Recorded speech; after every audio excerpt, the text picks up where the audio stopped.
You're watching Cape Media News, brought to you by Cape Media Center. Tonight on Cape Media News, keeping our elections safe. Plus, Governor Healy signs multiple bills into law. And the playoffs are here for Cape Cod Baseball League. These stories and more are coming up next on Cape Media News.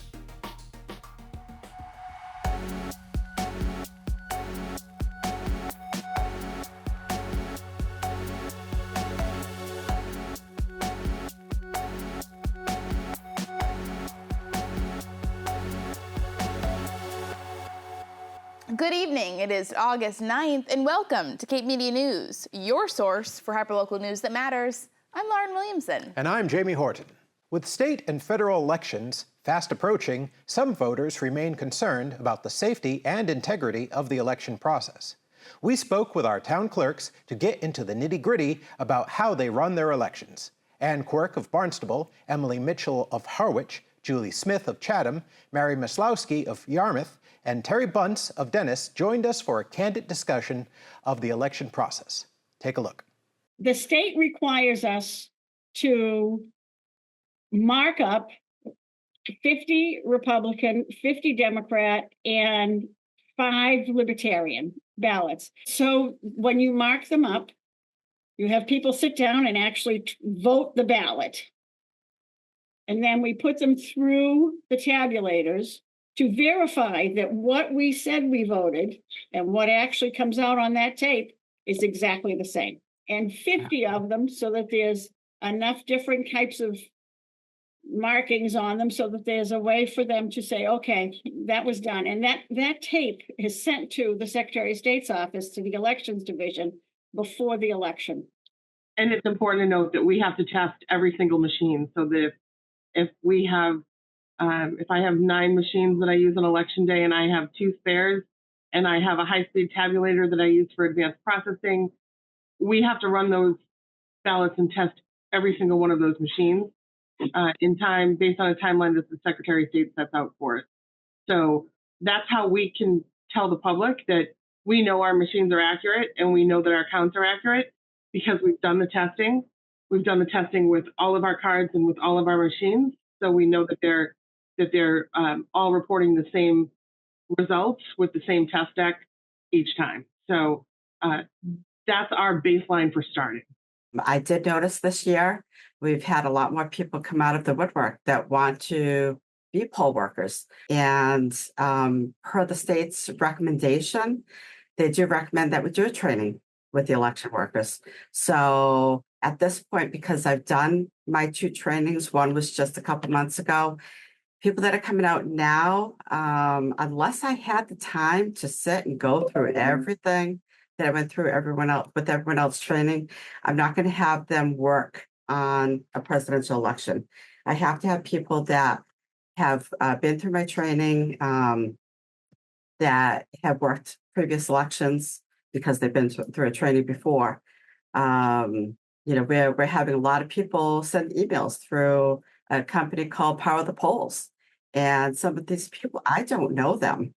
If I were to have someone work the polls, I would definitely vet them. But at this point, no, I have 90 election workers. I don't need all 90 on election day. I at least have them for all these other events and advanced tabulation, which I'll be doing the week before the election. That takes care of a lot of our vote by mail prior to election day. But on election day, nope, I have my top people working. I think there's a lot of attention and excitement that comes with the state elections and then especially with the presidential. So we're getting a lot of folks now, and I think we'll get them in September and October. And I think a lot of excited and well-intentioned folks don't realize that this process started 6, 8, 10, 12 months ago. And there's a lot of work that goes into that training and that onboarding. In Harwich, I do like a refresher training before every election, primary, local, state. And I make sure that every election worker comes at least once a year, but preferably we're doing 5 this year. And I hope they come to all 5 just so that they have that continuous familiarity, especially as the laws change and the processes change. You just can't get enough training and refreshing. So similar to what, Terry and Ann are saying, I wouldn't be able to bring any new folks on board now for September or November, unless it was, really desperate circumstances that we'd make an exception. But otherwise, we work with our team that we have in place now. And sometimes things happen, and then you have to have a one-on-one. And I've done that more than I'd like to do ever again. One thing I think in terms of overall confidence in elections that I like to remind folks is that every part of the process is public and open to observation. They can watch on election day from the moment we open the polling place until the ballots are sealed and transported back to our office. They can see, the ballot box is empty. Nothing has been jammed in there prior to the opening of the polls.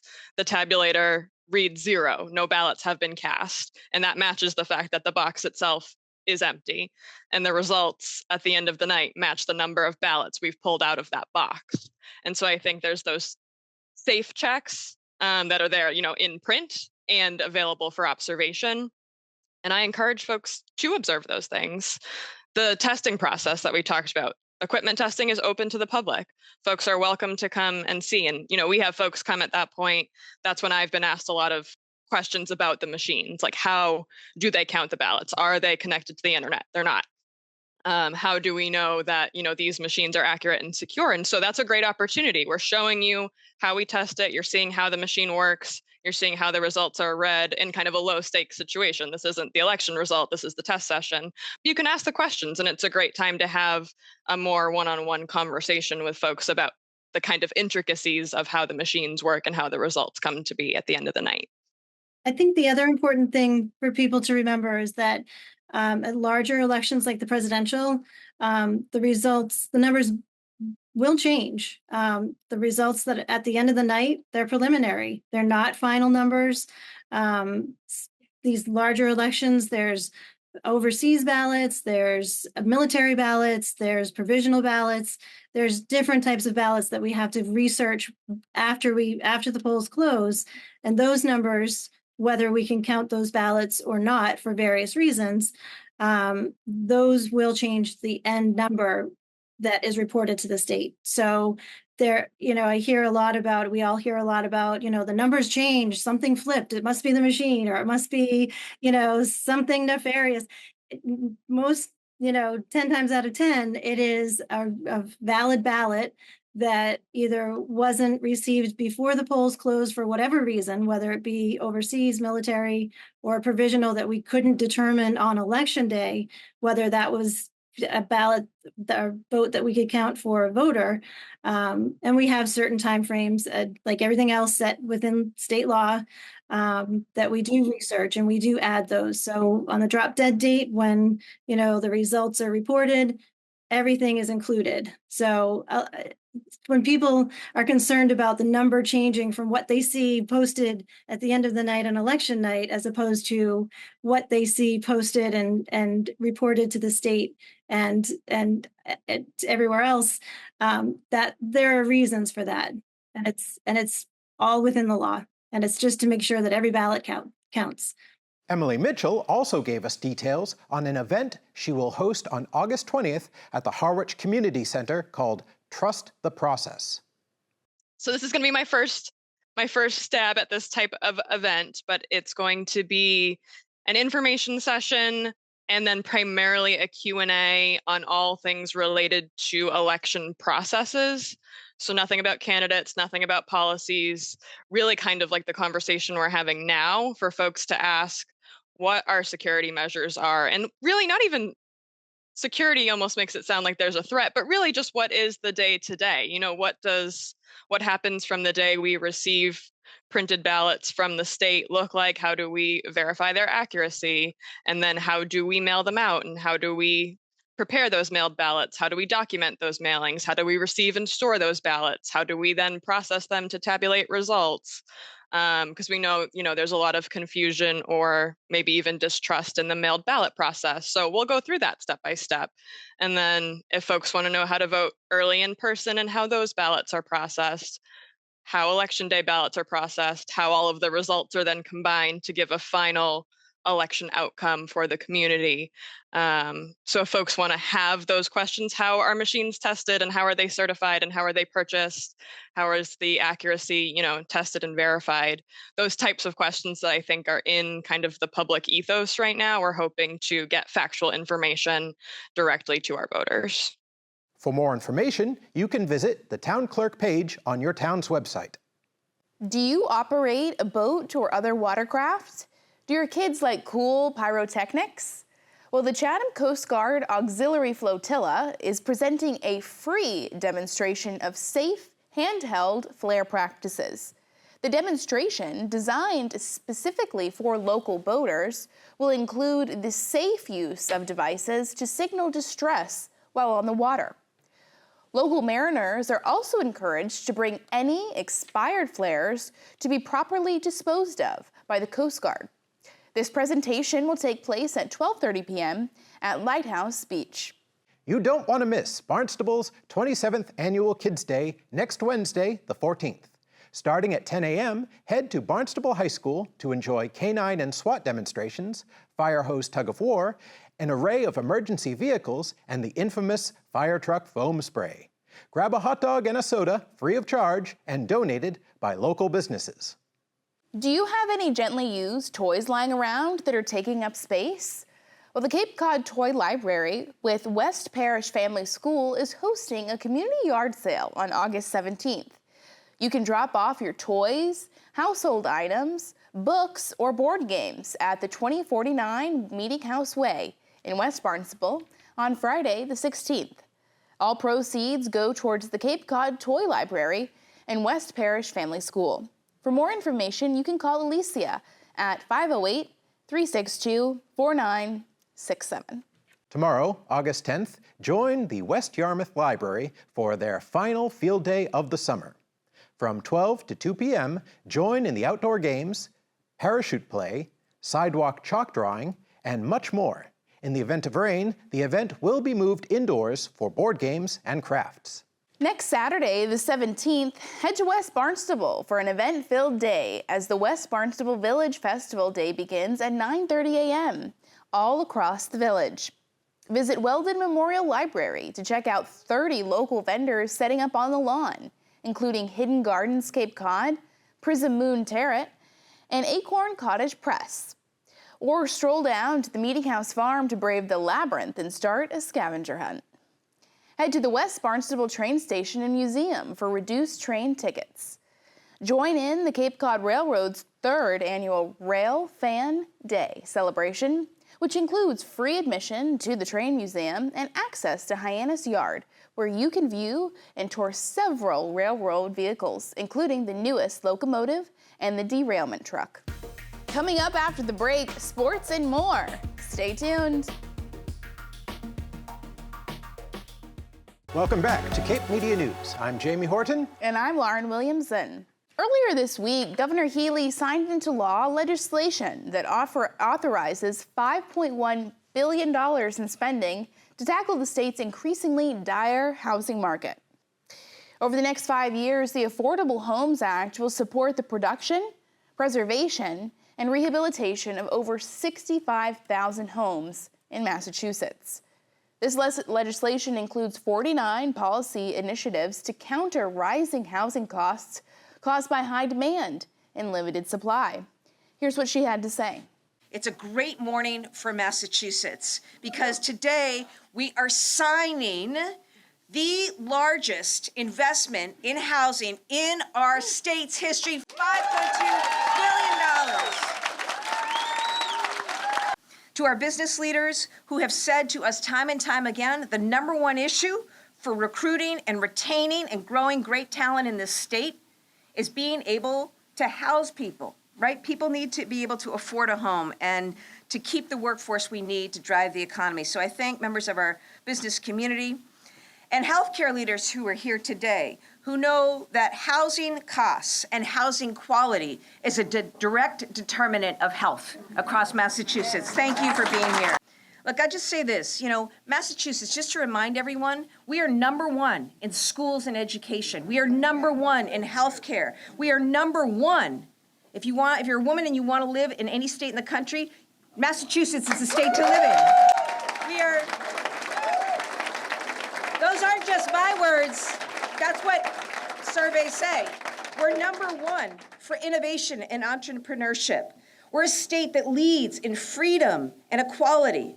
But we know if you can't afford rent, if you can't afford a mortgage, you can't afford to live here. And that's not right.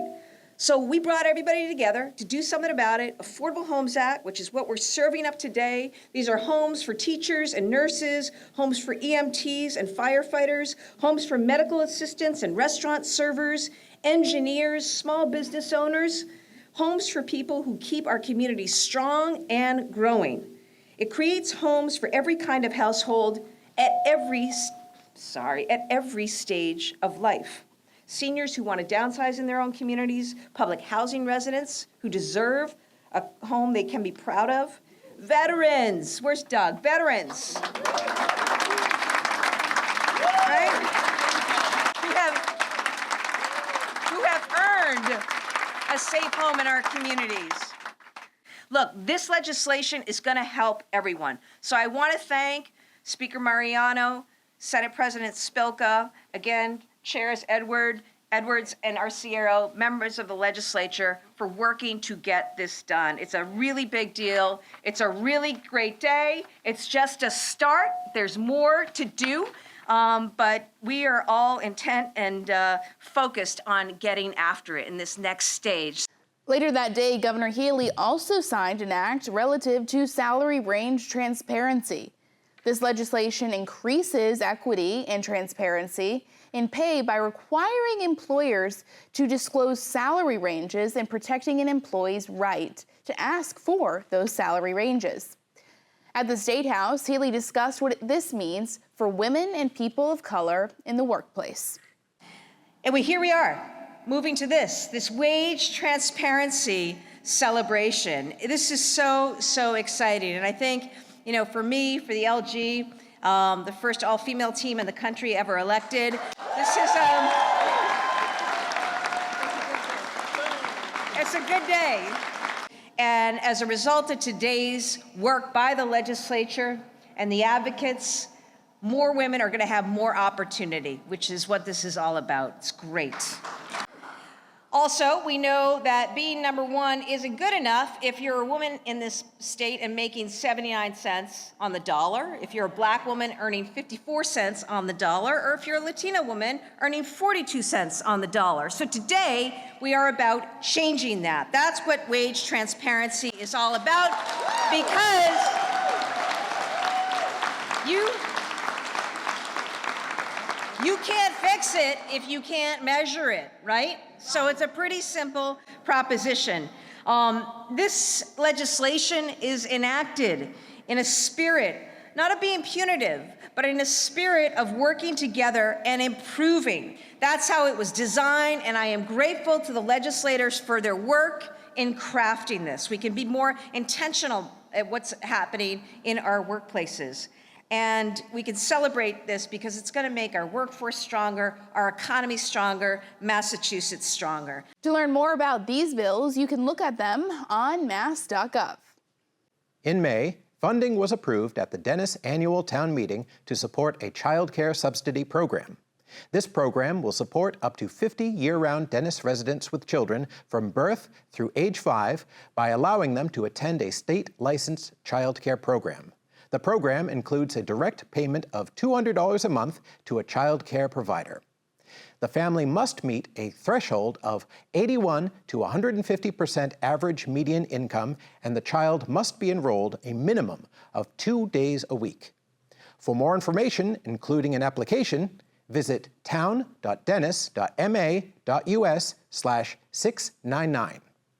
Earlier this month, Chatham's Affordable Housing Trust Fund Board of Trustees purchased 558 Crowell Road for the purpose of affordable or attainable ownership housing.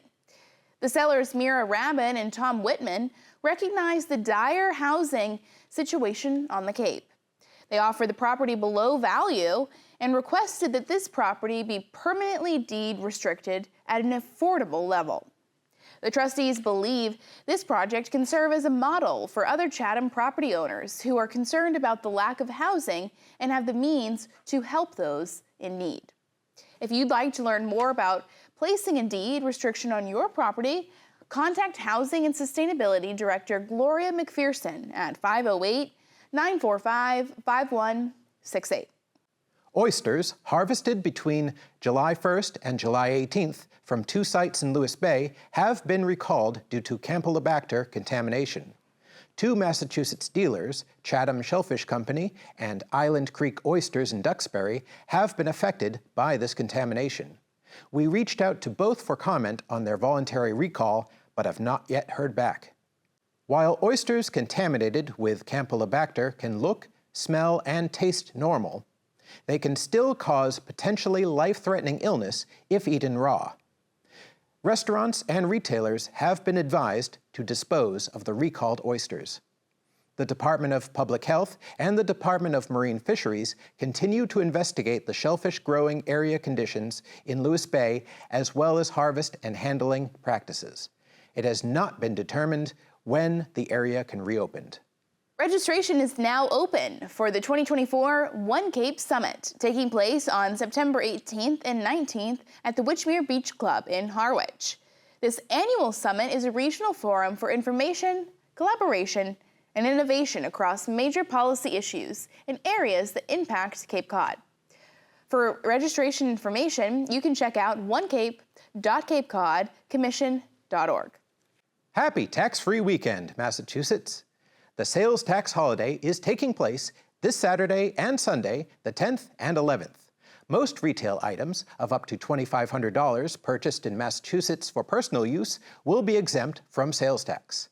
However, purchases by businesses or for business use remain taxable, as well as meals, motor vehicles, gas, electricity, tobacco or marijuana products, and alcoholic beverages. Happy shopping! And lastly this evening, we send it to Ryan Downs with a recap of this week in sports. Welcome back to the Cape Media News Sports segment. I'm your host and local sports guy, Ryan Downs. The Cape Cod Baseball League playoffs have been moving rapidly, so let's get right into the weekly recap. First up, we have Player and Pitcher of the Week. YD Red Sox outfielder Ethan Petry and Harwich Mariners pitcher Bryson Bales have been named Player and Pitcher of the Week for July 27th through August 2nd. Petry, a 20-year-old from the University of South Carolina, hit .455 with 3 home runs over 4 games, tying the league lead with 11 home runs. He also leads the league in OBP, slugging percentage, and OPS. Petry has been having himself a summer. He won the Cape League Home Run Contest 2 weeks ago and was named League MVP, as well as the most outstanding pro prospect this past Sunday, August 4th. He is currently projected to be drafted somewhere between 7th and 15th overall in next year's MLB draft. Bales, a 22-year-old from Hendrix College, earned the honor by pitching 5 1/3 innings against Chatham, allowing just 2 hit balls, striking out 9, and no earned runs. He holds a 2.95 ERA this summer with a 3.0 strike-to-walk ratio. The league also announced its regular season awards, with Cotuit's Jaron Advincola winning the Batting Champion Award, Orleans' Itsuki Takamoto winning the Outstanding Pitcher Award, and YD's Trevor Moore winning the Outstanding Relief Pitcher Award.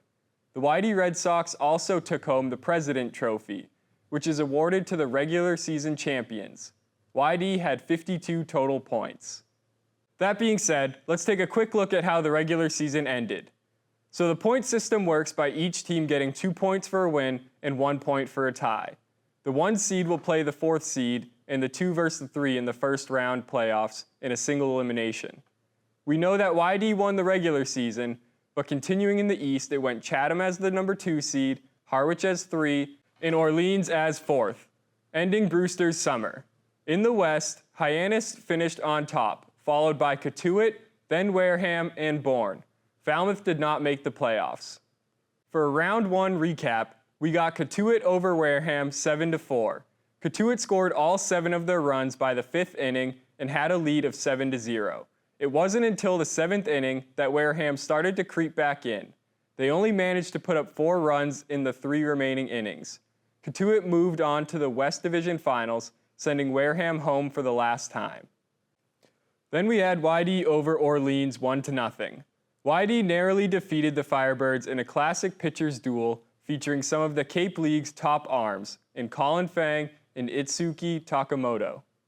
The game's lone run was scored in the 6th inning when Easton Carmichael singled, stole second base, and scored on a deep hit ball. Fang and Takamoto combined for 8 innings of dominant pitching, but the Firebirds' offense struggled, going 0 for 6 with runners in scoring positions and 0 extra base hits. YD advances to the next round while Orleans' season comes to an end. And Bourne took down Hyannis 5-1. Bourne, the reigning champs, were the hottest team heading into the postseason, and they proved it with the single-game elimination victory. They scored the game's first run in the 2nd inning. When Hyannis brought the score to 1-1 in the 3rd, they responded the next inning with 2 more runs and another 2 in the 6th to put them up 5-1 and secure the victory. Last but not least, the Mariners clinched a 7-5 victory over the Chatham Anglers. Thanks to a standout performance by Cam Maldonado, he went 3 for 4 with 2 runs scored, including a crucial triple in the 9th inning that set up the Mariners' comeback.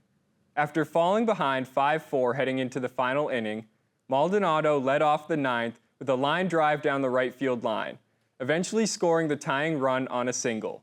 Harwich added 2 more insurance runs in their inning, securing their advance to the next round. Moving on to the 2nd round of the playoffs, this is a best-of-3 series. In the East, we have YD versus Harwich, and in the West, we have Bourne versus Cotuit. 2 nights ago, Harwich got out to an early lead in Game 1 versus the Red Sox, making it 3-0 after their first at-bats. In the 6th inning, YD had narrowed the lead to 3-2, but Harwich responded by adding 4 more runs and never looking back. They went on to win 10-2, upsetting YD at home. And last night, Harwich put the nail in the coffin and ended YD's season in being the first team to move on to the championship series.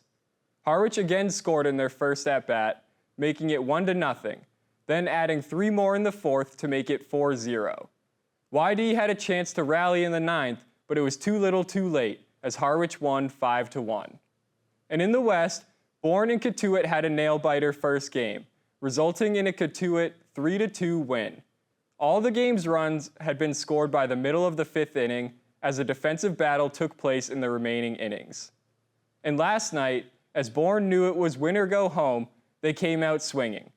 They took the game's first lead in the 3rd inning at 2-0, and by the end of the 6th, they led 5-2. They tacked on another run in each of their remaining at-bats to seal the victory at 7-4. Game 3 is currently underway. It started about an hour and a half ago, and the winner moves on to the championship round versus Harwich.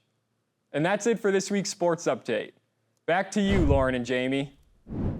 Thank you for joining us this evening. If you ever have a story that you would like to see covered, go ahead and send us an email at newstip@capemedia.org. Tune in every week for more hyperlocal news that matters on Channel 26, Apple TV, Roku, and Fire TV.